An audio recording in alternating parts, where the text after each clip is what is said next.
மட்டக்களப்பு காத்தான்குடி பூனச்சி முனையில் உள்ள ஒரு ரகசிய தளம். ஒரு தென்னை மர தோட்டத்தின் அளவில் அந்த ரகசிய தளம் இருந்தது. ஸ்ரீலங்கா ராணுவ புலனாய்வுத்துறையின் கொலைக்குழுவான ட்ரிபோலி பிளட்டூனின் முஸ்லிம் படையணி அங்கு வைத்துத்தான் கடத்தல்களையும் சித்திரவதைகளையும் விசாரணைகளையும் படுகொலைகளையும் செய்து வருவது வழக்கம். அன்றைய தினம் வழமைக்கு மாறாக அந்த வளாகம் மிகவும் பரபரப்பாக காணப்பட்டது. ஸ்ரீலங்கா புலனாய்வுத்துறை மற்றும் கடற்படை அதிகாரிகள் பலர் அங்கு வருகை தந்திருந்தார்கள். பொதுவாகவே அங்கு கடத்தி வரப்படுகின்ற நபர்களை முஸ்லிம் படையணியினரை விசாரணைகளை மேற்கொண்டு படுகொலைகளை செய்து வருகின்ற நிலையில் அன்றைய தினம் பல சிங்கள உயரதிகாரிகள் அங்கு வருகை தந்திருந்தது அங்கிருந்தவர்களை ஆச்சரியப்பட வைத்திருந்தது. அப்பொழுதுதான் அவர்களுக்கு ஒரு உண்மை தெரிந்தது. ட்ரிபோலி பிளட்டூனினால் கடத்தி வரப்பட்டு அங்கிருந்த இருட்டறைகளில் கைகள் கால்கள் கட்டப்பட்ட நிலையில் அடைத்து வைக்கப்பட்டிருந்த நபர்களுள் ஒருவர் மிக மிக முக்கியமான புள்ளி என்பது அவர்களுக்கு தெரிய வந்தது. குறிப்பிட்ட அந்த நபரை பார்ப்பதற்கும் விசாரிப்பதற்கும் என்றுதான் அந்த இராணுவத்துறை உயரதிகாரிகள் அந்த ரகசிய தளத்திற்கு வந்திருந்தார்கள். மெல்லிய உடல்வாகு கொண்ட அந்த நபர் கைகள் கால்கள் கட்டப்பட்ட நிலையில் ஒரு நாற்காலியில் அமர்த்தி வைக்கப்பட்டு விசாரிக்கப்பட்டுக் கொண்டிருந்தார். மரண ஓலம் எழுப்பியபடி அந்த விசாரணைகளை எதிர்கொண்ட அந்த நபரை ட்ரிபோலி பிளட்டூனைச் சேர்ந்த ரிஸ்வான் என்பவன் 3 தடவைகள் அவரது தலையில் சுட்டு படுகொலை செய்தார். தலையில் சுடப்பட்டு அணுங்கியபடி சுருண்டு விழுந்து மரணமடைந்த அந்த நபர் இலங்கையின் பிரபலியமான ஊடகவியலாளரான பிரகீத் இக்னலிகொட.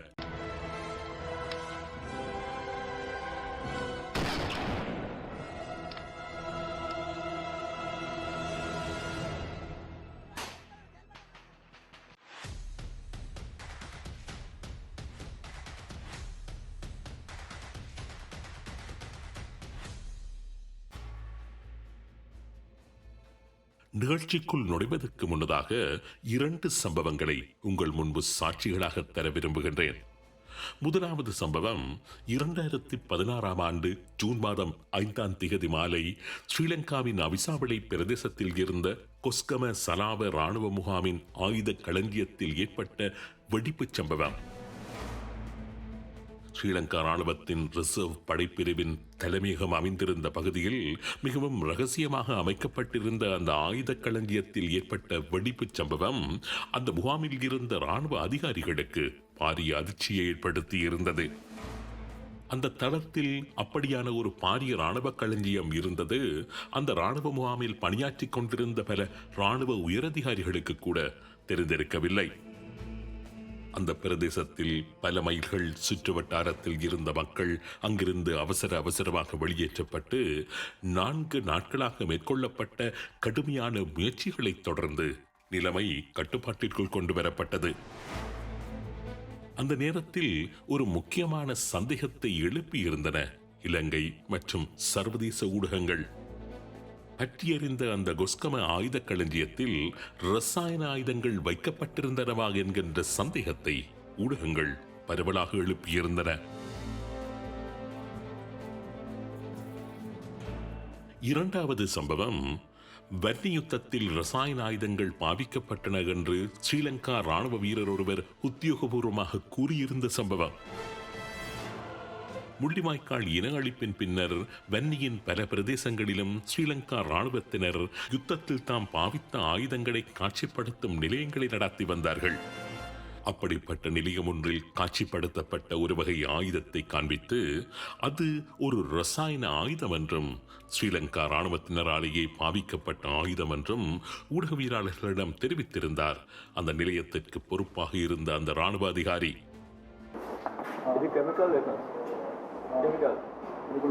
கெமிக்கல் தான் இருந்து வரக்கு 1 கிலோமீட்டர் அடித்தா அப்படிதான் நிற்குவேன். குடிச்சா இதுக்கு குடிச்சா துண்ட அந்த ஆயுதம் எப்படி செயற்படும் என்று கேட்ட ஊடகவியலாளருக்கு அந்த ஆயுதத்தின் செயற்பாட்டுத் திறனை தமிழில் விளக்கிய அந்த இராணுவ அதிகாரி அதுபோன்ற ஆயுதங்களை புதிகனா பாவித்தது என்று கேட்டபோது இல்லை இல்லை, அவைகளை ஸ்ரீலங்கா இராணுவத்தினரே பாவித்ததாக சாட்சி பகர்கின்றார்.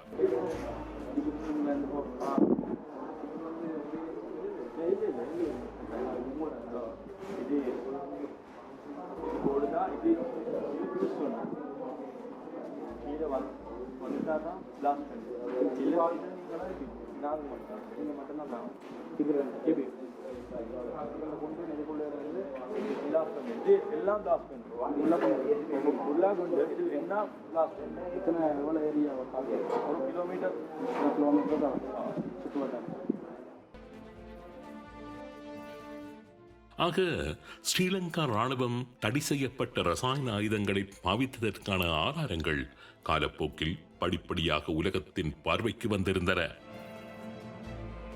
ஆனால் யுத்தம் மும்முரமாக நடைபெற்றுக் கொண்டிருந்த காலகட்டத்தில், அதாவது 2009 ஆண்டு காலப்பகுதியில் ஸ்ரீலங்கா படைகள் ரசாயன ஆயுதங்களை பாவித்ததான குற்றச்சாட்டுக்களை ஊடகங்களில் முன்வைத்து வந்தவர்தான் ஊடகவியலாளர் பிரகீத் எக்னலிகொட. களமுனைகளில் தடை செய்யப்பட்ட ரசாயன குண்டுகளை ஸ்ரீலங்கா படையினர் பாவித்து வருகின்றார்கள் என்கின்ற உண்மையை ஆதாரங்களுடன் திரட்டி தான் சார்ந்த ஊடகங்களில் வெளியிட்டு வந்ததுடன் அந்த ரசாயன ஆயுத கொள்வனவின் போது நடைபெற்ற ஊழல் மோசடிகளையும் அவர் ஆதாரங்களுடன் வெளியிட்டு வந்தார்.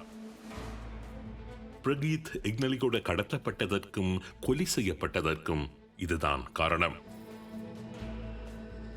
2010 ஆண்டு ஜனவரி மாதம் 25ஆம் தேதி பிரகீத் எக்னலிகொட கடத்தப்பட்டு கிரித்தல ஸ்ரீலங்கா ராணுவ முகாமில் வைத்து விசாரிக்கப்பட்டதாகவும் அதன் பின்னர் அவர் அக்கரைப்பற்று என்ற பிரதேசத்திற்கு கொண்டு செல்லப்பட்டு அங்கு வைத்து அவர் கொல்லப்பட்டதாகவும் அக்கரைப்பற்று காடு ஒன்றில் வைத்து அவரது உடல் எரிக்கப்பட்டதாகவும் கிரித்தலை ராணுவ முகாமில் பிரகீத் எக்னலிகொடவை விசாரணை செய்த புலனாய்வு அதிகாரியான ரன் பண்டார என்பவர் ஸ்ரீலங்கா அரசிடம் சாட்சி பகர்ந்திருந்தார். பிரிகேடியர் ஷாமினி அர்ஜுன குமாரரட்ன, சுரேஷ் என்று அழைக்கப்படும் WD உப்பசேன, நந்தன் என்று அழைக்கப்படும் RMPK ராஜபக்ஷ, ரஞ்சி என்று அழைக்கப்படும் SM ரவீந்திர ரூபசேன, சமிந்தகுமார அபிரட்ன, கனிஷ்கா குணரட்ன, ஐயாசாமி பாலசுப்ரமணியம், தரங்க பிரசாத் கமகே, TR பீரிஸ் போன்ற ராணுவ அதிகாரிகள் அந்த விசாரணைகளை மேற்கொண்டதாகவும் ரன் பண்டார சாட்சி வழங்கியிருந்தார். ரசாயன ஆயுத விவகாரம் தொடர்பான தகவல்கள், ஆதாரங்கள் பிரகீத் எக்னலிகொடவுக்கு எப்படி கிடைத்தன என்கின்ற விசாரணைகள் தான் அவர் மீது அந்த நேரத்தில் மேற்கொள்ளப்பட்டதாக கூறப்படுகின்றது. அதனைத் தொடர்ந்து 2024ஆம் ஆண்டு டிசம்பர் மாதத்தில் பிரகீத் எக்னலிகொடவை வாகனத்தில் மட்டக்களப்புக்கு அழைத்து வந்த பிரசன்ன பிரியசாந்த என்கின்ற கடற்படை அதிகாரி ஊடகம் ஒன்றுக்கு சாட்சி வழங்கியிருந்தார்.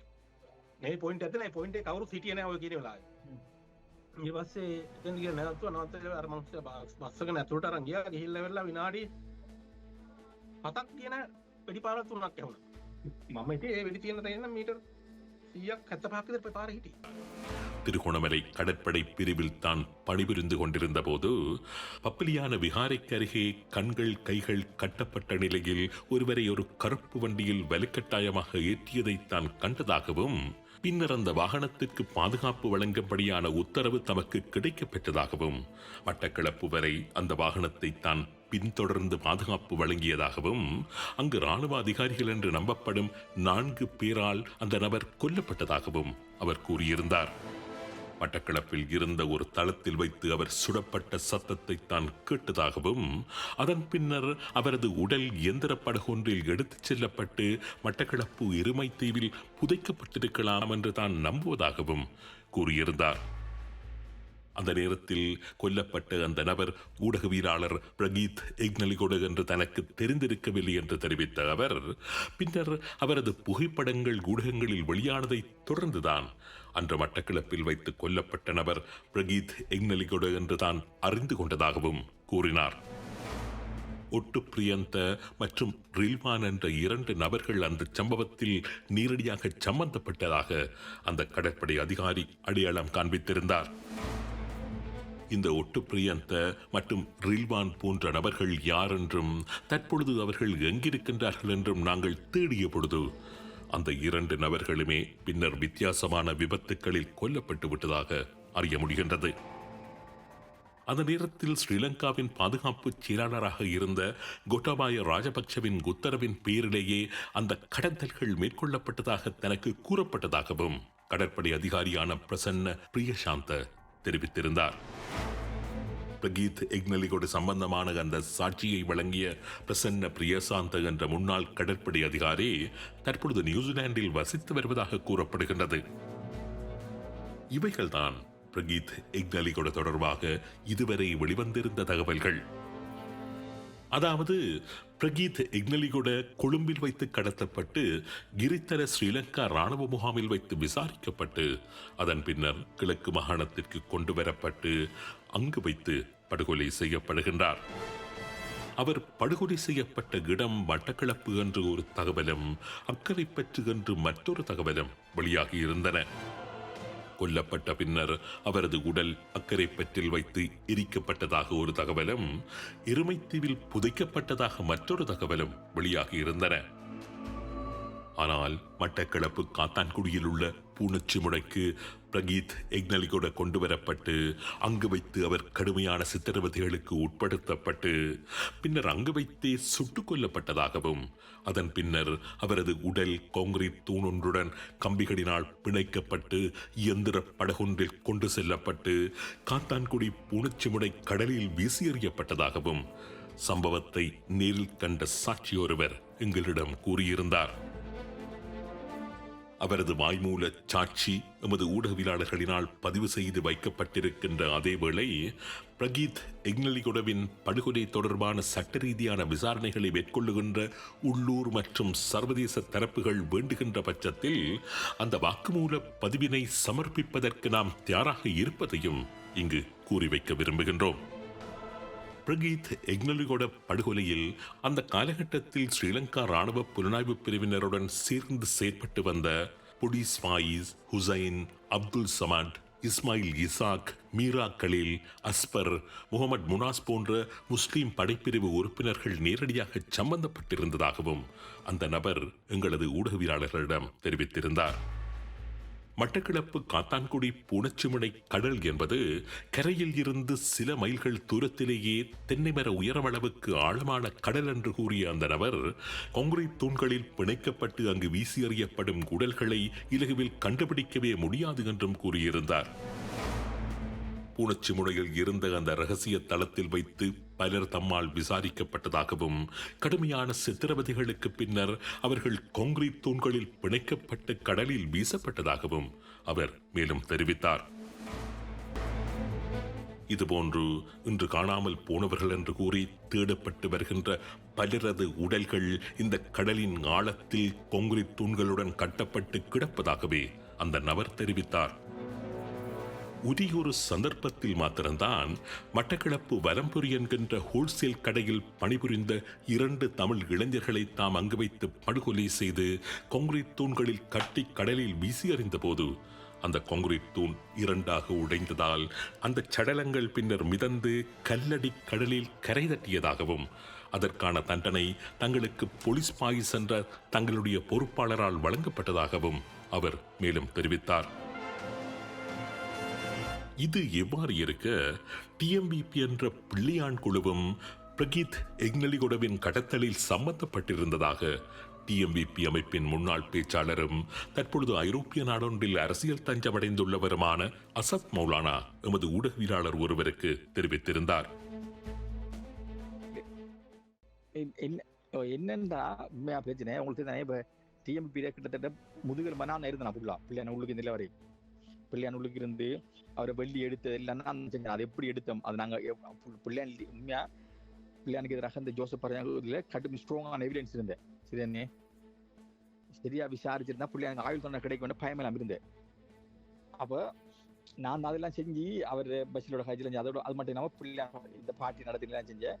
அதோட என்ன நான் 2006 இந்த டிஎம்ல இருந்தேன். நான் தான் இவங்களுக்கு மாமிக்கு மட்டும் இல்லை லிங்க் நான் ஆறுக்கு டிஎம்பி கருணா கொஞ்ச நாள் தண்டவர் பிள்ளையானுக்கும் ஃபுல்லா ஆமிக்கும் இடையில ஃபுல்லா இல்லைங்களா அந்த மீட்டிங்ல நான் போடுறேன் நான் என்னடா அந்த லாங்குவேஜ் பிரச்சனைக்கானே அதால லாங்குவேஜ் பிரச்சனை சிங்களம் இங்கிலீஷ் பிரச்சனைக்கிறதுல நான் தான் எல்லா மீட்டிங் போறேன் நான் தான் டிரான்ஸ்லேட் பண்றேன் அது அவனால ஈஸி என்னடா காய்ச்சி பிடிச்சிங்க அப்படி பேர் சொல்ற அப்ப இந்த இவங்க செஞ்ச அவ்வளவு கிரைம்ஸ் எனக்கு தெரியும் ஃபுல்லா எல்லாமே எனக்கு தெரியும் நான் சம்மந்தம் எல்லாமே தெரியும் உதாரணம் அதுல இம்பார்ட்டன்ட் சொல்ல போனா ஜோசப் பராஜிங்க மர்டர் ரவிராஜ் அந்த ஐசிஆர்சி கடத்த பொடியமா 2 பேர் கடத்தோட கொல்லப்பட்டது அது பிறகு அந்த professor Rabindranath east university professor Rabindranath அதுக்கு முதல்ல அந்த சிவராமாக்கள் இது மராய் உங்களோட அப்படி நிறைய பிரச்சனைகள் வந்துட்டு எனக்கு இல்லை தெரியும்.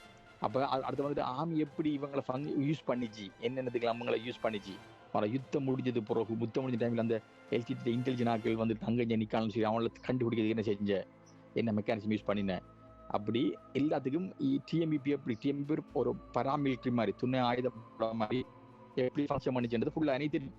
அதெல்லாம் காசு கொடுத்தா என்னென்ன மீட்டிங் வச்சு உதாரணமா இவர் ஒரு பெர்மனன்ட் ரிப்போர்ட்டர் மினிஸ்டானர் தானே எக்ரே கூட அவர் என்ன நடந்துச்சு அவருக்கு உண்மையா அவர் யார் அந்த ஆபரேஷன் செஞ்சா எல்லாமே தெரியும் எனக்கு. ஏன்னால் இவங்க வந்துட்டு இப்போ டிஎம்பிபியில வந்துட்டு பிள்ளையானா ஆமியோட கிட்டத்தட்ட ஒரு ஒரு ஒரு குரூப் மாதிரி வேலை செஞ்சேன். அதாவது ஆமியை வந்துட்டு சில டாஸ்க்கள் இவங்க வச்சு செஞ்சவங்க எம்ஐ இவங்களை வச்சு இவங்கள்ட்ட கொடுக்க இவர்கிட்ட கொடுத்து போய் இதை செய்யுங்க அப்படின்னா இவங்க செய்யற செஞ்சு விட்டு செஞ்சு முடிச்சோன்னா நாக்கு வெளிநாட்டுக்கு அனுப்புற இவங்களுக்கு பே பண்ற இவங்களோட பராமரிப்பு இந்த ராசி குரூப் இருந்த மாதிரி அதோட மோசம் அவங்களை வச்சு ஃபங்க்ஷன் பண்ணினேன்.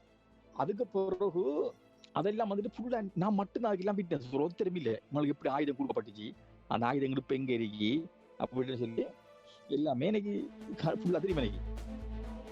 ஊடகவியலாளர்கள் என்பவர்கள் ஒரு சமூகத்தின் காவல் நாய்கள். சமூகத்தையும் உண்மையையும் காக்கின்ற பணியில் தனது உயிரை இழந்த ஊடகவியலாளர் பிரகீத் இக்னலிகொடவின் மரணத்திற்கு நிச்சயம் நீதி கிடைக்க வேண்டும். குற்றவாளிகள் கண்டறியப்பட்டு தண்டிக்கப்பட வேண்டும். தற்போதைய இந்த அரசாங்கம் மாத்திரம் அந்த காரியத்தை செய்யுமேயானால் வரலாற்றில் மாத்திரமல்ல அனைத்து ஊடகவியலாளர்களது மனங்களிலும் அதனது பெயர் நிலைத்து நிற்கும்.